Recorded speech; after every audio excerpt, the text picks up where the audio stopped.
سورۃ النمل۔ بسم اللہ الرحمن الرحیم طاسین تلک آیات القرآن وکتاب مبین ہدی وبشری للمؤمنین الذین یقیمون الصلاة ویؤتون الزکاة وهم بالآخرة هم یوقنون ان الذین لا یؤمنون بالآخرة زینا لهم اعمالهم فهم یعمہون۔ بسم اللہ الرحمن الرحیم۔ طاسین، یہ قرآن اور وضاحت کرنے والی کتاب کی آیات ہیں جو ان ایمان لانے والوں کے لیے ہدایت اور بشارت ہے جو نماز قائم کرتے ہیں، زکوٰۃ ادا کرتے ہیں اور آخرت پر یقین رکھتے ہیں۔ اور جو لوگ آخرت پر ایمان نہیں رکھتے، ہم نے ان کے لیے ان کے کرتوتوں کو خوشنما بنا دیا، لہٰذا وہ اندھے بنے پھرتے ہیں۔ اور اے نبی، آپ یہ قرآن ایک حکیم و علیم ہستی کی طرف سے پا رہے ہیں، یعنی اللہ رب العزت کی طرف سے۔ جب موسیٰ نے اپنے گھر والوں سے کہا مجھے آگ سی نظر آئی ہے، میں ابھی وہاں سے کوئی راستے کی خبر لے کر آتا ہوں یا کوئی دہکتا ہوا انگارہ لاتا ہوں تاکہ تم تاپ سکو، کیونکہ سردی کا موسم تھا۔ پھر جب وہ وہاں پہنچے تو ندا آئی کہ مبارک ہے وہ جو اس آگ میں ہے اور جو اس کے ارد گرد ہے، اور پاک ہے اللہ جو سب جہان والوں کا رب ہے۔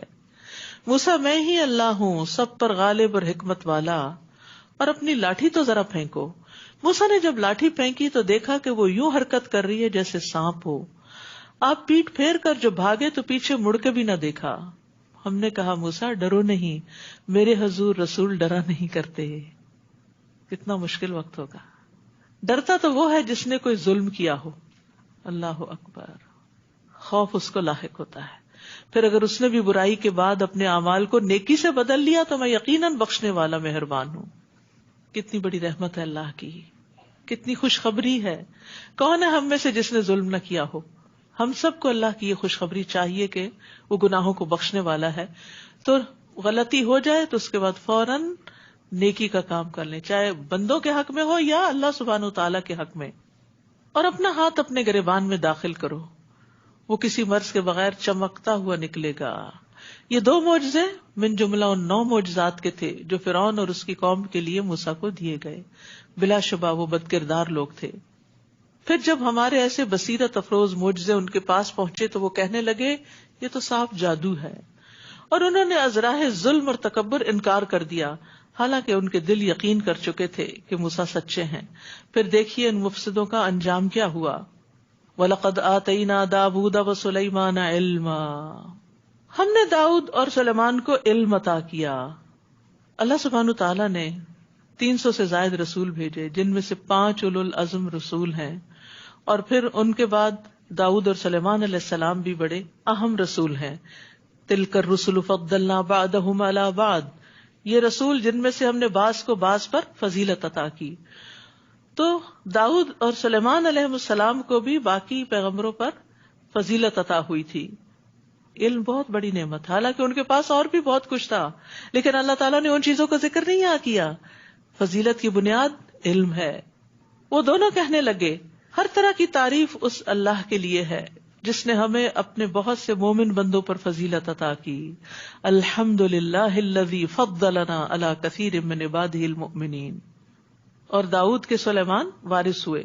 انہوں نے کہا لوگوں، ہمیں پرندوں کی بولی سکھائی گئی ہے اور ہر چیز بھی دی گئی ہے۔ وَأُوتِينَا مِن كُلِّ شَيْءٍ، ہر نعمت ہے ہمارے پاس۔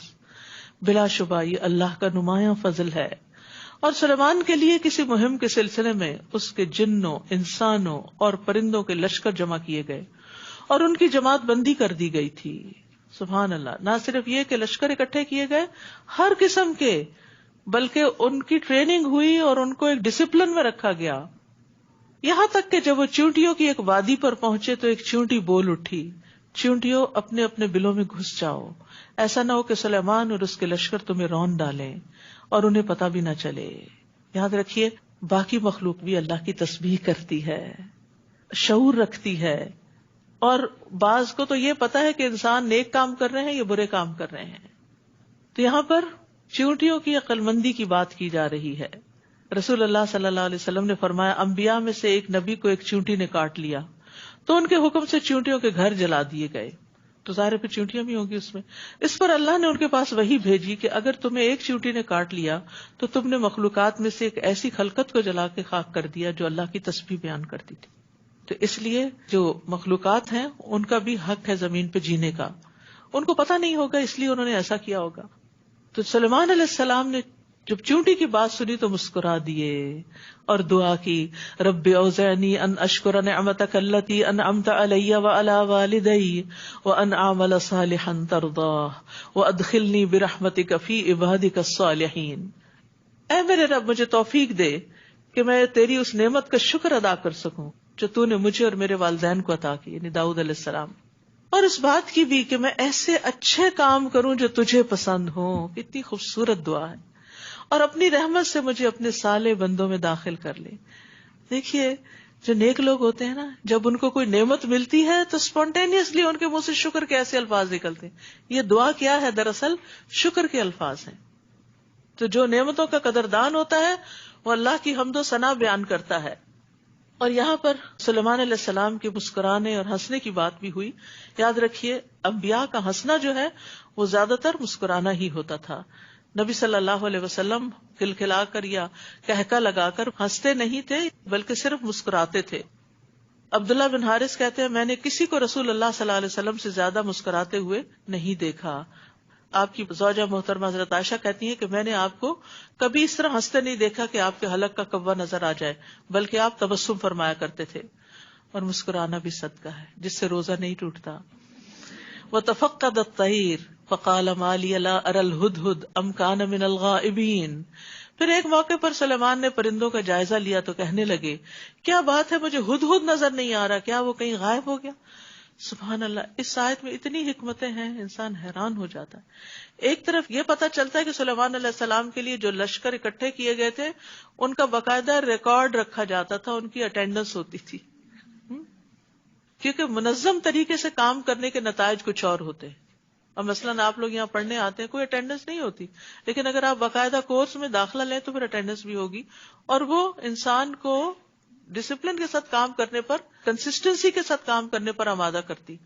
کیونکہ لوگ چاہتے ہیں پابندیوں سے آزاد کر دیا جائے. وہ آزادی بعض اوقات ہمارے اپنے لیے نقصان دہ ہو جاتی کیونکہ ہمارے ساتھ نفس ہے. یعنی اصل میں ہم چاہتے کیا ہے کہ اپنی دنیا کو پورا وقت دیں اور جب وقت ملے تو بس دین کو تھوڑا سا حاضری لگوا دیں.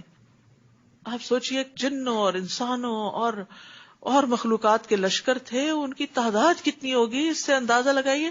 سلیمان علیہ السلام کا علم اور ان کی نظر کیسی تھی کہ حدود کا سائز بھی کیا ہوتا ہے کہ ہاتھ میں پکڑ لے انسان. وہ نظر نہیں آئی تو اس کا بھی پیچھا کیا کہ وہ کہاں گئی. اور ہدہد کی شاید اسی کام کی وجہ سے نبی صلی اللہ علیہ وسلم نے ہدہد کو مارنے سے منع کیا ہے. تو سلیمان علیہ السلام نے کہا کیا بات ہے مجھے ہدہد نظر نہیں آ رہا، کیا وہ کہیں غائب ہو گیا؟ ایسی ہی بات ہوئی تو میں اسے سخت سزا دوں گا. لشکر میں تھے نا، کورٹ مارشل کر دوں یا اسے ذبح کر ڈالوں گا. اللہ اکبر، اتنی سخت سزا ایبسنٹ ہونے کی، غیر حاضری کی. جتنے بڑے مشن سے جو غیر حاضر ہوتا ہے اتنا ہی بڑا جرم کرتا ہے. آپ درس میں نہ آئے تو کوئی نہیں پوچھے گا آپ کو، لیکن اگر آپ جاب پہ نہ جائیں تو کیا ہوگا؟ تو اس کا ہمیں پتا ہوتا ہے. طبیعت خراب بھی ہو تو چل پڑتے ہیں کیونکہ پوچھ ہوگی. اور یہاں چونکہ پوچھ نہیں، والنٹریلی سیکھنا ہے. آج طبیعت نہیں، آج موڈ نہیں، آج ویکینڈ ہے، آج تو ریلیکس کرنے کا دن ہے. تو وہ کہتے ہیں نہیں، اسے کوئی معقول وجہ پیش کرنی ہوگی یا وہ میرے سامنے کوئی معقول وجہ پیش کرے. تو یہاں پر آپ دیکھیے کہ حکمران کو، ایک جرنیل کو اتھارٹی دی گئی کہ وہ اپنی فوج میں ڈسپلن قائم کرے، اور یہ ڈسپلن قائم کرنا کوئی دین کی روح کے خلاف نہیں، کیونکہ امانت ایک بھاری ذمہ داری ہے اور ایک امانت ہے. اس امانت کو صحیح طور پر ادا کرنا چاہیے. فَمَكَثَ غَيْرَ بَعِيدٍ، تھوڑی ہی دیر گزری تھی سلیمان علیہ السلام کو کہ ہدہد آ گیا اور کہنے لگا میں نے وہ کچھ معلوم کر لیا ہے جو ابھی تک آپ کو معلوم نہیں. میں سبا سے متعلق ایک یقینی خبر آپ کے پاس لاؤں. یقینی خبر، ایسے ہی نہیں بہانہ بنا رہا. میں نے دیکھا کہ ایک عورت ان پر حکمرانی کرتی ہے جسے سب کچھ عطا کیا گیا ہے اور اس کا تخت عظیم الشان ہے. اچھا، ہم حدود کو دیکھتے ہیں سمجھے انہیں کیا پتا ہم ان کے سامنے کیا کر رہے ہیں. کتنی چھوٹی چھوٹی پرندوں کی آنکھیں ہوتی ہیں، دیکھیں کتنی گہری نظر ہوتی. آپ نے دیکھا ہوگا کہ عقاب اور چیل وغیرہ کئی 100 فٹ کی بلندی سے اترتے ہیں اور تیزی سے اٹھا کے لے جاتے، وہ چیز ہمیں نظر نہیں آ رہی ہوتی جو وہ وہاں سے دیکھ لیتے ہیں. تو اللہ سبحانہ وتعالیٰ نے جانوروں کو، پرندوں کو بعض اوقات کچھ صفات ہم سے بھی زیادہ دے رکھی ہوتی ہیں، تو اس لیے ان کو انڈرمائن نہیں کرنا چاہیے. اللہ کی ہر مخلوق کے اندر کوئی کوالٹی ایسی ہوتی ہے جس کی بنا پر اس کی قدر کرنی چاہیے. جس کام کے لیے اس کو پیدا کیا گیا وہ آپ نہیں کر سکتے. ہدہد نے بھی یہی کہا نا، میں جو خبر لے کر آیا ہوں وہ آپ کو نہیں معلوم. احطت بما لم تحط به. حالانکہ سلیمان علیہ السلام کے پاس تو جن بھی تھے جو طرح طرح کی خبریں لا کر دیتے تھے، لیکن یہ خبر ہدہد ہی کے حصے میں تھی اور وہی لے کر آیا. میں نے یہ بھی دیکھا کہ وہ خود اور اس کی قوم اللہ کو چھوڑ کر سورج کو سجدہ کرتے ہیں، اور شیطان نے ان کے لیے ان کے اعمال کو آراستہ کر کے انہیں راہ حق سے روک دیا ہے، لہٰذا وہ راہ حق پا نہیں رہے. اس اللہ کو سجدہ نہیں کرتے جو ان چیزوں کو نکالتا ہے جو آسمانوں اور زمین میں پوشیدہ ہیں. سبحان اللہ. ایک ہدہد کو یہ سمجھ ہے کہ اللہ رب العالمین کون ہے، اور وہ سب کچھ جانتا ہے جسے تم چھپاتے ہو جسے تم ظاہر کرتے ہو. ہدہد پریشان ہے انسانوں کے شرک پر، اور یہ بھی سمجھے کہ شیطان انہیں بہکا رہا ہے. یعنی ایک پرندے کے اندر کس قدر سمجھ کی باتیں ہیں. سلیمان علیہ السلام کو بھی علم دیا گیا تھا اور ان کے لشکروں کو بھی بہت علم دیا گیا تھا. اس اللہ کو سجدہ نہیں کرتے جو ان چیزوں کو نکالتا ہے جو آسمانوں اور زمین میں پوشیدہ ہیں، اور وہ سب کچھ جانتا ہے جسے تم چھپاتے ہو جسے تم ظاہر کرتے ہو. اللہ ہی ہے جس کے سوا کوئی الہ نہیں، وہی عرش عظیم کا مالک ہے. اللہ لا الہ الا هو رب العرش العظیم. قال سننظر اصدقت ام كنت من الكاذبین. سلیمان نے کہا ہم ابھی دیکھ لیتے ہیں کہ تو سچ کہہ رہا ہے یا تو جھوٹا ہے. وہ کہہ رہا ہے میں یقینی خبر لا رہا ہوں، آپ اس یقینی خبر کی بھی تحقیق کرتے ہیں. ایک لیڈر کو ایکشن لینے سے پہلے میک شور کرنا چاہیے کہ جو خبر کسی ایک نے آ کے پہنچائی ہے وہ سچی بھی ہے یا نہیں. کیونکہ ہوتا ہی ہے نا کہ سب ماں کے پاس جا کے روتے ہیں، اس بہن بھائی نے یہ کر دیا، اس نے وہ کر دیا. تو ماں کو کیا کرنا چاہیے پھر؟ صرف ایک کی سن کے فیصلہ نہ کرے، دوسرے کو بھی بلا کے پوچھے کہ معاملہ کیا ہے. تو اکثر آپ دیکھیں گے کہ وہ پہلے پہنچ جاتا ہے جو غلط فیصلہ کروانے کے نوک پہ ہوتا ہے. یہ میرا خط لے جا اور ان کی طرف پھینک دے، پھر ان سے ہٹ کر دیکھ وہ کیا جواب دیتے ہیں. اب اسی کو کام سپرد کر دیا گیا جو خبر لایا تھا. سبا کی ملکہ کہنے لگی اے اہل دربار، میری طرف ایک بڑا اہم خط پھینکا گیا ہے، اور وہ یہ ہے وَإِنَّهُ بِسْمِ اللَّهِ الرَّحْمَنِ الرَّحِيمِ. شروع اللہ کے نام سے جو بڑا مہربان نہایت رحم والا ہے. اور خط کا کانٹینٹ کیا ہے؟ یہ کہ میرے مقابلے میں سرکشی اختیار نہ کرو بلکہ فرما بردار اور مطیع ہو کر میرے پاس آ جاؤ. بس اتنی سی بات. یہ خط سنا کر ملکہ کہنے لگی اے اہل دربار، میرے اس معاملے میں مجھے مشورہ دو. اچھے لیڈر کی کوالٹی اپنے ساتھیوں سے مشورہ کرنا. جب تک تم لوگ میرے پاس موجود نہ ہو میں کسی معاملے کو طے نہیں کیا کرتی. اعتماد دیا جا رہا ہے، کانفیڈنس دے رہی ہے. درباری کہنے لگے ہم بڑے طاقتور اور سخت جنگجو ہیں، مگر معاملے کا اختیار تو آپ ہی کو ہے. وہ بھی کتنے اچھے ساتھی ہیں کہ اپنی قوت کا اظہار کر کے اتھارٹی لیڈر کو دیتے اور فائنل ڈیسیژن آپ کا. اور جس قوم کے اندر یہ نہ ہو اس کے کام کبھی نہیں سمرتے. یعنی مشورہ سب دیں لیکن الٹیمیٹ اتھارٹی کسی ایک کے پاس ہونی چاہیے تاکہ معاملات کا صحیح بر وقت فیصلہ ہو سکے. ورنہ بہت سے معاملات صرف اسی لیے لٹکتے رہتے ہیں کہ کوئی ڈیسیژن نہیں لیتا اس پر کہ کرنا کیا ہے. آپ خود ہی غور کریں کہ آپ ہمیں کیا حکم دیتی ہیں. ملکہ کہنے لگی بادشاہ لوگ جب کسی علاقے میں داخل ہوتے ہیں تو اسے اجاڑ دیتے ہیں اور وہاں کے معززین کو ذلیل بنا دیتے ہیں، اور یہی کچھ یہ لوگ بھی کریں گے. ابھی دیکھ لو انجام کیا ہوگا. جنگ کوئی اچھی چیز نہیں. یعنی ایک عورت کو یہ بات سمجھ آ گئی. تو ایک عقل مند لیڈر جو ہے وہ قوم کے حق میں وہ فیصلہ کرتا ہے کہ جس سے قوم کے حقوق کی حفاظت ہو، نہ کہ صرف باتوں اور لفاظی کے ساتھ وہ ایسا جوش دلا دیتا ہے کہ پھر اس کے بعد کے انجام کو کون جانے. وَإِنِّي مُرْسِلَةٌ إِلَيْهِمْ بِهَدِيَّةٍ، اور میں تجربے کے طور پر ان کی طرف کچھ تحفہ بھیجتی ہوں. مزید سمجھداری، دور رسی، کیونکہ تحفے سے دشمنی کم ہوتی ہے. جن رشتہ داروں سے ناراضگی ہے نا، رمضان اچھا موقع ہے، ایک موقع آ گیا ہے ہاتھ کہ آپ ان کو منا لیں. آپ ان کو سلام بھیجیں، دعائیں بھیجیں، رمضان مبارک کہیں، اور اگر ممکن ہو تو کچھ گفٹ بھی بھیج دیں تاکہ ان کے دلوں کی کدورت اور ناراضگی دور ہو، یا شاید کچھ کم ہو جائے، اور اگلے رمضان تک پھر شاید کچھ اور کم ہو جائے، اور پھر مرنے سے پہلے صلح ہو جائے. پھر دیکھو گی کہ میرے بھیجے ہوئے آدمی کیا جواب لاتے ہیں. تو ایک عورت کی جو سمجھداری ہے اس میں خاندانوں میں بڑا فائدہ ہوتا ہے. ایک سمجھدار عورت جذباتی فیصلے نہیں کرتی، وہ ایسے فیصلے کرتی ہے جس سے اس کی اپنی ذات، اس کے بچے، اس کا گھر، اس کی عزت، اس کی زندگی، اس کی آخرت، ہر چیز کا فائدہ ہو. کیونکہ اگر عورت بگڑ جاتی ہے، اگر عورت ناسمجھ ہو جاتی ہے تو گھر نہیں بنتے.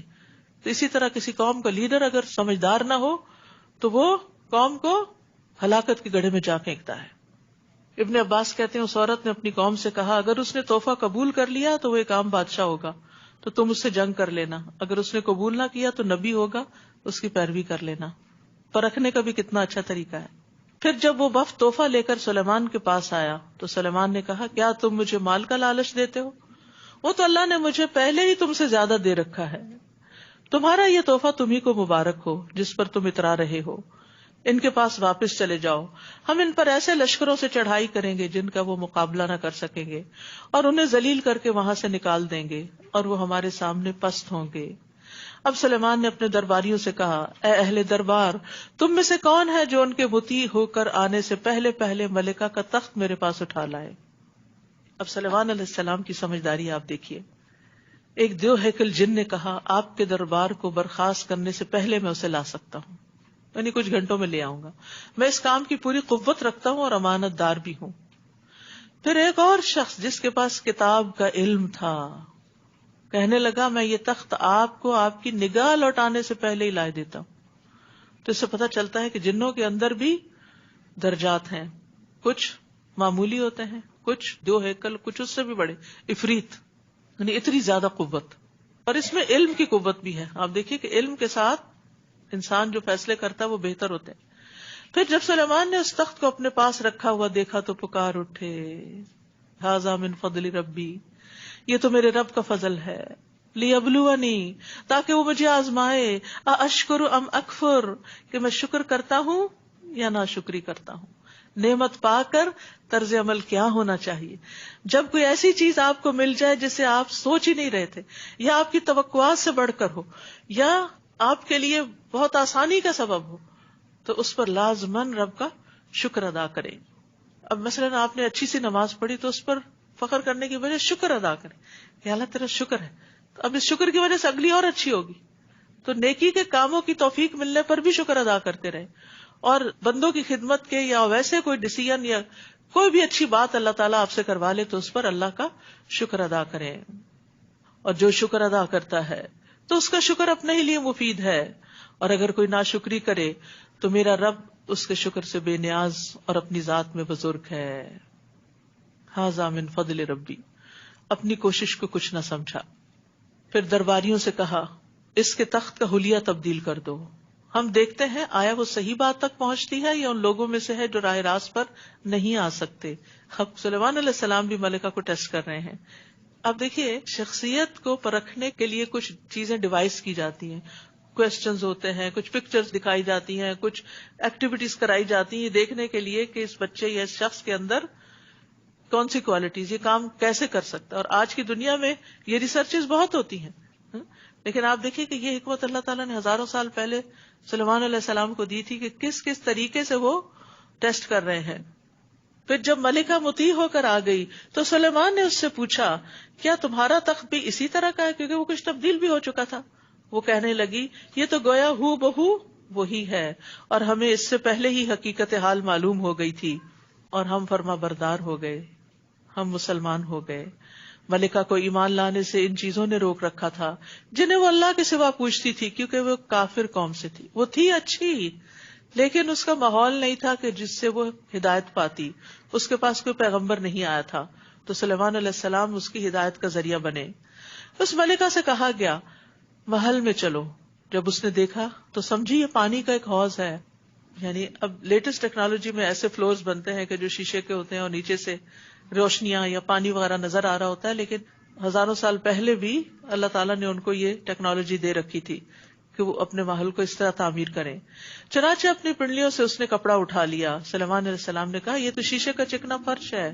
تب وہ بول اٹھی اے میرے رب، میں سورج کی پوجا کر کے اپنے آپ پہ ظلم کرتی رہی ہوں، اور اب میں نے سلیمان کے ساتھ اللہ رب العالمین کی اطاعت قبول کر لی.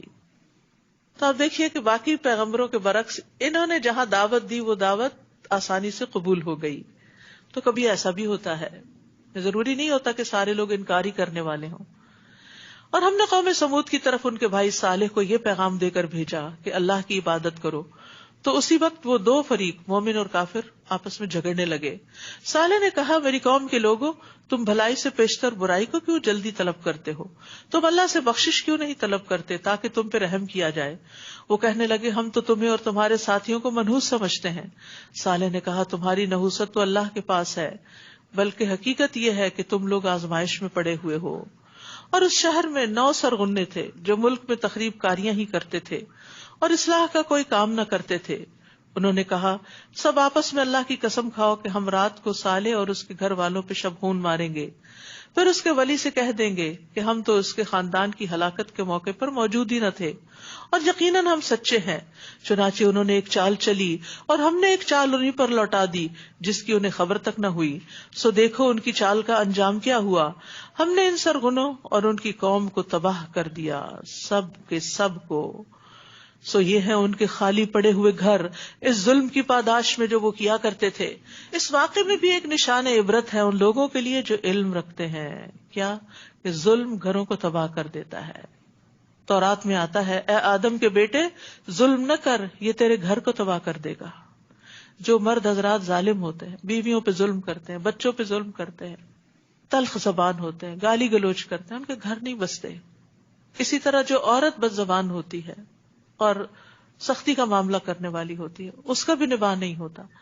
اب دیکھیے بادل ایک دوسرے کے اندر کس طرح ضم ہو کے بارش برساتے ہیں جو رحمت اور برکت لاتی ہے نرمی کی وجہ سے. اکٹھے ہوتے ہیں اور ایک دوسرے میں مل جل جاتے ہیں. نرمی خیر لاتی ہے اور آپس میں انسان ایک دوسرے میں شیر و شکر ہو جاتے ہیں، باہم ایک دوسرے سے مشورہ کرتے ہیں، ایک دوسرے پر اعتماد کرتے ہیں، ایک دوسرے کی کیئر کرتے ہیں اور اس طرح گھر آباد ہوتے ہیں، نسلیں آباد ہوتی ہیں. تو اس لیے ہم میں سے ہر ایک کو دیکھنا چاہیے کہ اگر کسی بھی درجے پر سختی ہے ہمارے مزاجوں میں تو اس کے اندر نرمی لائیں. الا یہ کہ بچوں کو کبھی کبھار ڈسپلن کرنا ہو ہدہد کی طرح تو اور بات ہے، ورنہ ہر روز ہر موقع پہ اٹھتے بیٹھتے بد دعائیں، گالیاں اور بری بری باتیں، یہ طرز عمل خود انسان کو ہلاکت میں ڈالنے والا ہے. تو ظلم حرام ہے، قیامت کے دن بھی نقصان کا باعث ہوگا. ظلم کے نتیجے میں نیکیاں بھی کام نہیں آئیں گی. وَأَنْجَيْنَا الَّذِينَ آمَنُوا وَكَانُوا يَتَّقُونَ، اور ہم نے ان لوگوں کو بچا لیا جو ایمان لائے تھے اور نافرمانی سے پرہیز کرتے تھے. اور لوط کا واقعہ یاد کرو جب انہوں نے اپنی قوم سے کہا کیا تم سمجھ رکھنے کے باوجود بدکاری کے کام کرتے ہو؟ کیا تم شہوت رانی کے لیے عورتوں کو چھوڑ کر مردوں کے پاس جاتے ہو؟ بلکہ تم تو جہالت کے کام کرتے ہو. چنانچہ اس کی قوم کو اس کے سوا کوئی جواب بن نہ پایا کہ انہوں نے یہ کہہ دیا لوط اور اس کے ساتھیوں کو اپنے شہر سے نکال دو، یہ بڑے پاک باز بنتے ہیں. چنانچہ ہم نے لوط اور اس کے گھر والوں کو بچا لیا سوائے اس کی بیوی کے جس کے لیے پیچھے رہ جانا ہم نے مقدر کر دیا تھا. وَأَمْطَرْنَا عَلَيْهِمْ مَطَرًا فَسَاءَ مَطَرُ الْمُنذَرِينَ، پھر ہم نے ان پر پتھروں کی بارش برسائی، کیسی بری تھی یہ بارش جو ان لوگوں پر ہوئی جنہیں عذاب الہی سے ڈرایا گیا تھا. قُلِ الْحَمْدُ لِلَّهِ وَسَلَامٌ عَلَىٰ عِبَادِهِ الَّذِينَ اصْطَفَىٰ آللَّهُ خَيْرٌ عَمَّا يُشْرِكُونَ، آپ ان سے کہیے سب تعریف اللہ کے لیے ہے اور اس کے ان بندوں پر سلامتی ہو جنہیں اس نے برگزیدہ کیا، چن لیا. اللہ بہتر ہے یہ وہ معبود جنہیں یہ اس کا شریک بنا رہے ہیں. تو یاد رکھیے واعظ و نصیحت سے پہلے اللہ کی حمد و ثنا اور درود پڑھنا ضروری ہے، کیونکہ اس میں دونوں چیزیں آ گئی ہیں، الحمدللہ بھی اور سلام علی عبادہ الذین اصطفیٰ. یعنی جب آپ کوئی لیکچر دیں، کوئی واعظ کریں، کوئی نصیحت کریں تو پھر نحمدہ ونصلی، یہ مختصر ترین ہے، ایک لفظ میں تعریف اور ایک لفظ میں درود ہے. اچھا ایسا ہے کہ آپ لوگ کوئی نہ کوئی پلان ضرور کر لیں رمضان کے بعد کچھ جوائن کرنے کا. یہاں ویکینڈ پہ بھی کلاسز ہوتی ہیں، اردو میں بھی ہوتی ہیں، انگلش میں ینگ لڑکیوں کے لیے ہوتی ہے، چھوٹے بچوں کا اسکول ہے. ویکینڈ اسکول جس کو کہتے ہیں. اسی طرح جمعے کے دن شام کے وقت درس قرآن ایک ہوتا ہے جس میں کوئی ٹیسٹ وغیرہ نہیں ہوتے, صرف کلاس بھی ہوتی ہے اور اس کے بعد ڈسمسل ہو جاتا ہے. اور اسی طرح الہدا ویکینڈ اسکول جو ہے یہ بچوں کا, اس میں ہفتے اور اتوار کو کلاسز ہوتی ہیں. اگلے سیشن کی رجسٹریشن کی معلومات آپ کو جولائی میں ملیں گی, ویب سائٹ پر بھی ہوں گی. اور سلیبس میں قرآن کی تلاوت, فہم, دعائیں, اسوہ حسنہ, اچھے اخلاق اور موجودہ دور میں اچھا مسلمان بن کے جینا یہ سکھایا جاتا ہے. اللہ تعالیٰ سب کی کوششیں قبول کرے. تو اللہ سبحانہ وتعالیٰ سے دعا ہے کہ اللہ ہمیں عمل کی توفیق عطا کرے. وآخر دعوانا ان الحمد للہ رب العالمین. سبحانک اللہم وبحمدک اشہد ان لا الہ الا انت استغفرک واتوب الیک. السلام علیکم ورحمۃ اللہ وبرکاتہ.